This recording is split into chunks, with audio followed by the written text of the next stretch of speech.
और आइए अब आपको बताता हूं एक अच्छी खबर। जीएसटी दरों में कटौती हुई, उसके बाद लोग घर से बाहर निकले सामान खरीदने के लिए। लेकिन जानकर ताज्जुब होगा आपको कि जीएसटी दर कम होने के बाद बाजार बम बम हो गया है। सबसे ज्यादा सेल सोचिए किस चीज की हो रही है? खरीदारी गाड़ियों की। कार खरीद रहे हैं लोग, बाइक्स खरीद रहे हैं, और 35 साल में इतनी बिक्री नहीं हुई गाड़ियों की जो 22 तारीख को हुई।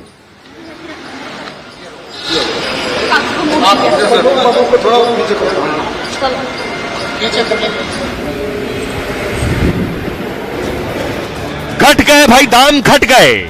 4 पहिया या 2 पहिया सब की सब सस्ती हो गई। हजारों की बचत हो रही है। जिन्होंने नवरात्र में गाड़ियां खरीदने की प्लानिंग कर रखी थी, उनकी बल्ले बल्ले हो रही है। मोदी सरकार ने नवरात्र के पहले दिन से ही ऐसा तोहफा दिया कि भैया से लेकर भाभी तक सब के सब गदगद हो गए। हम और आप खुश हैं तो कार और बाइक बेचने वाली कंपनियां भी खुश हैं। ग्राहक आ रहे हैं, उम्मीद से ज्यादा आ रहे हैं। यूं तो नवरात्र में हर साल कमाई होती थी, लेकिन अब की बार बम्पर हो रही है। अब जरा देखिए सेल कितनी हुई है। सेल जीएसटी उत्सव का पहला दिन मारुति सुजुकी की 30,000 गाड़ियों की बिक्री हो गई। 30,000 35 साल में यह सबसे ज्यादा है। और 80,000 इंक्वायरी आ चुकी है। छोटी कारों की बुकिंग में 50% से ज्यादा की बढ़ोतरी हुई। हुंडई मोटर्स देखिए 11,000 गाड़ियों की बिक्री हो गई। 5 साल में यह सबसे ज्यादा है। टाटा मोटर्स 10,000 कारों की डिलीवरी हुई और 25,000 इंक्वायरी आई है। सेकेंड हैंड मार्केट में आपको बताऊं कारों की बिक्री में 400% की बढ़त हुई है। यह क्यों हुआ? क्योंकि जीएसटी कम हुआ तो गाड़ियों के दाम भी कम हो गए और त्योहार का मौका है। सुनिए जरा खरीदार क्या कह रहे हैं। मानोगे सर कि जो छोटी गाड़ियां हैं वो तो कोई गाड़ियों में तो 2019 तक की प्राइस आ गई है। तो मतलब हमारे लिए, डीलर्स के लिए, कस्टमर्स के लिए बहुत ही अच्छा टाइम है परचेजिंग का। जो फायदा हो रहा है, but obviously it's a very good thing जो हो रहा है। और हमारी जो यूथ के लिए आपने जो इतना बड़ा स्टेप लिया for the middle class purpose and for the जो भी हम जैसे मिडिल क्लास लोग हैं उनके लिए आपने बहुत अच्छा स्टेप लिया है, जिनसे वो और भी चीजें ले सकते हैं, खुद की इम्प्रूवमेंट कर सकते हैं। जीएसटी कम हुआ तो बहुत अच्छा लग रहा है। ऐसे तो 10,000 फायदा हो रहा है, हमको भी अच्छा लग रहा है। आभार प्रकट करूंगा मोदी जी और उनकी टीम का, गवर्नमेंट ऑफ इंडिया का, कि उन्होंने एक आम इंसान, आम आदमी के बारे में, नागरिक के बारे में सोचा, ऑटोमोबाइल सेक्टर के लिए अच्छा सोचा और इस तरह की नीति ले। हाँ, ऑब्वियसली जीएसटी में काफ़ी फायदा हुआ है। उसमें मेरा राउंड अबाउट जो मेरा बाईबैक में मैंने गाड़ी दिया उसके साथ में मेरे को 95,000 के आसपास का उन्होंने बेनिफिट दिया है। मैं आपको दिखाना चाहूंगा कि किस प्रकार ये बोनांजा, जिसको हम बोनांजा कहते हैं, 35 वर्षों का ये सेलिब्रेशन देखिए। यहाँ कंपैरेटिव से हुंडई का है और मारुति सुजुकी का है। ये फिगर्स आप देख सकते हैं किस प्रकार ये चेंज हुआ है। Highest in 35 years. अब केवल गाड़ियों की ही बात नहीं है, सब गाड़ी खरीद रहे हैं ऐसा नहीं है। बाइक की दुकान पर भी भीड़ है, वहां भी बहुत लंबी लाइनें लगी हुई हैं। जितनी भी ऐसी वस्तुएं, मैं मानता हूं कि लगभग 95% के आसपास मेरे सेक्टर से जुड़े हुए जितने भी पदार्थ हैं वो 5 या 0% के दायरे में आ गए हैं। और ये मैं मानता हूं कि एक बड़ी राहत देशवासियों के लिए है। तो सियासतदानों को भी आपने सुन लिया। बहरहाल खबरों में आगे बढ़ते हैं। आज की एक और बड़ी खबर है, गैंगस्टर में गद्दार वॉर शुरू हो गया है। दरअसल आपको याद होगा कि रोहित गोदारा ने योगी आदित्यनाथ पर सवाल उठाए थे, धमकी दी थी। तो लॉरेंस गैंग रोहित गोदारा पर, उन्होंने योगी आदित्यनाथ के साथ लॉरेंस गैंग खड़ा हो गया था।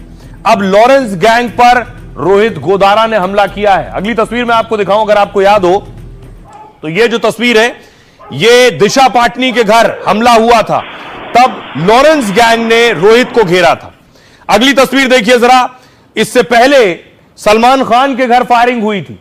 अब रोहित गोदारा का कहना है कि सलमान के घर जो फायरिंग हुई है वो सिर्फ लॉरेंस ने फेमस होने के लिए, प्रसिद्धि हासिल करने के लिए फायरिंग करवाई है। दिशा पाटनी के घर फायरिंग के बाद गैंगस्टर भिड़ गए हैं। 2 गैंगस्टर आमने सामने आ गए हैं, एक दूसरे को लगातार धमकी दे रहे हैं। रोहित गोदारा और लॉरेंस बिश्नोई का कभी याराना था, कई वारदात की साथ प्लानिंग की। अब दोनों गैंगस्टर जानी दुश्मन बन चुके हैं। एक दूसरे के सीक्रेट खोल रहे हैं, साथ ही खुलेआम धमका रहे हैं। अब देखिए, रोहित ने पहली बार लॉरेंस पर हमला किया और पोस्ट किया है। रोहित ने लिखा है कि लॉरेंस गद्दार है। रोहित कह रहा है कि लॉरेंस सिर्फ प्रसिद्धि के लिए सलमान पर हमला कर रहा है।